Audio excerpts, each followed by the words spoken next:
Today we're going to be using chalk pastels and liquid starch to make our Catahoula, Louisiana dogs really colorful.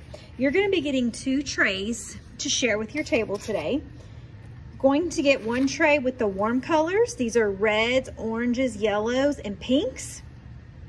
And then you're going to get a tray of cool colors, blues, greens, and violets.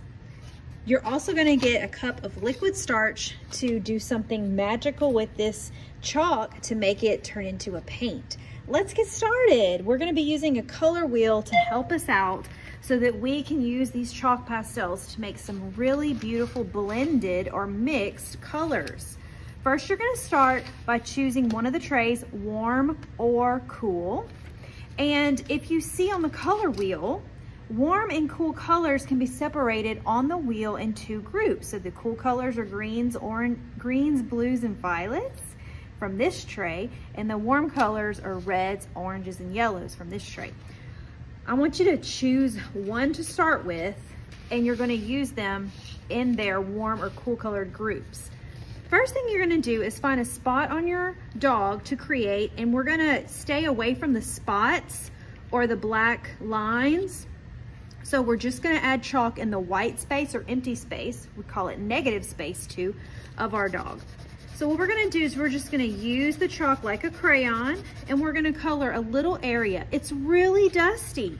If you look closely, you can see a whole bunch of dust on your paper, but I want you to ignore the dust for now, and I'm going to show you what to do with it later to turn it into a paint. Then I'm grabbing another chalk pastel from the same container because I'm only using colors that belong in the same group, warm or cool, to do this trick. We're not going to be using gray or black or white from the cool tray, and then in the warm tray you're going to see browns. We're not using those either, so no browns, no black, no white. That would make our colors look muddy, and they're not going to work well together because they're going to work well together in their warm or cool group. Okay, so I used some cool colors. I used light green and dark green. I used violet, I used light blue and dark blue, and they all came from this tray, and I colored in little patches. I left a little bit of white space because I don't want to mix these together. So I colored in a little patch, I left a little white space. Next door, I colored with a different color.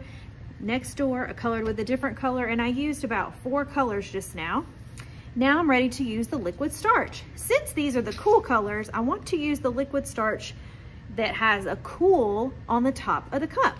I can help my table know that this is the cool cup by taking the lid off when I'm ready to use it and putting the lid right next to the cup. That way everyone knows if you use chalk that's green, blues, and violets, you have to use the cool colored cup for the next step. For the next step, I'm using my finger. I'm dipping my finger in this liquid starch. It looks kind of like dirty water. And I'm going to rub on top of my chalk, and remember all that dust? I'm gonna rub over all the colors, but I'm going a little bit at a time. So I'm mixing these 2 blues together very gently. And the starch rubbing on top of the chalk turns it into a paint. Isn't that cool? And look how beautiful. Blue and green look so beautiful when it's mixed together because they're both cool colors. That's why you have to remember to only use chalk from the same container or tray when you're mixing them together or blending them. We're blending because we're using these colors. They're mixing together only with their neighboring color. So we're blending. And all that dust is going to be sealed now. When it dries, it won't be so dusty anymore, and it'll just become part of the paper, and it will dry into the paper. I'm only using 1 finger, and it's got some cool colors on it. That's okay if my liquid starch has a little bit of chalk in it because it's the cool color, so it'll be fine. And I'm just rubbing until I run out of starch. I know that I've run out of starch when my line and my finger feels scratchy and it makes a scratchy sound or a scratchy line, or it feels really dry. When it feels really dry, just dip it in that same container and add a little bit more, okay? Now, I am done with this area because this is white when I'm done with all the chalk and it looks like all the chalk has been blended and there's no dust left.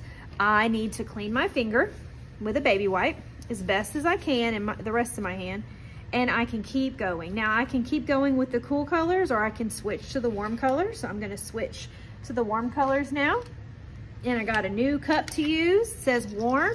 I wanna show my neighbors at my table that this is the warm cup by putting that cap right next to it so that everyone knows that it's the warm cup for the warm colors. Now I'm gonna switch, I'm gonna do this little patch with warm colors. Remember, a little patch of color. I'm kind of coloring diagonal, and I'm using anything in this container except the browns, no blacks, no whites, no grays. And this time I'm only gonna use 2 colors. So I'll just use the dark pink and the orange, and I wanna get a little bit right there. Now, I'm gonna do the same thing. I'm using that same finger, dipping it in the starch. I'm not mixing it or anything. I just dipped a fingertip, and I'm mixing these together. I'm gonna try not to mix my cool colors. I'm gonna leave those alone. And I'm only mixing the warm colors. It got a little scratchy right here, so I need a little bit more. And I'm gonna try to stay off those black lines for my paint marker, but if I get a little bit on there, that's okay. Wow, look how beautiful. It kind of looks like a sunset. I'm done with that area. Cleaning my finger, and I'm gonna move on. A few rules too that you need to know. We are not using these chalk pastels to make really light lines. So let me show you what I mean. I'm gonna get my cool cup ready. There's my cool cup. I can tell because I can kind of see some little chalk in there that are cool colors. So we don't want to just color like this. That's not a patch of color. That's kind of like a zigzag line.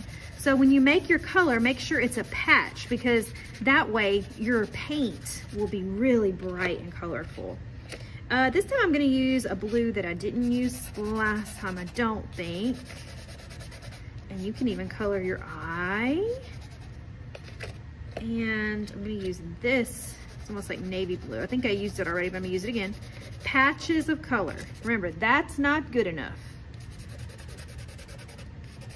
And I don't have a lot of white space. If I have a lot of white space in between, they need to be like neighbors, and I need to get another color from the same container and really get in those little itty bitty spaces. And I'm gonna finish this off with a dark green. I'm not coloring on the black lines either. I'm not gonna blow this. I'm not gonna sweep it. I want that chalk to stay. Using my cool colored cup of starch, and I'm just rubbing or massaging on top. I'm not mixing like this in big circles. I'm only mixing in little tiny patches like I did with my coloring. We're not mixing, we're actually blending. You just want the colors to blend together that are close together. You don't want to take this purple and mix it up here with this green.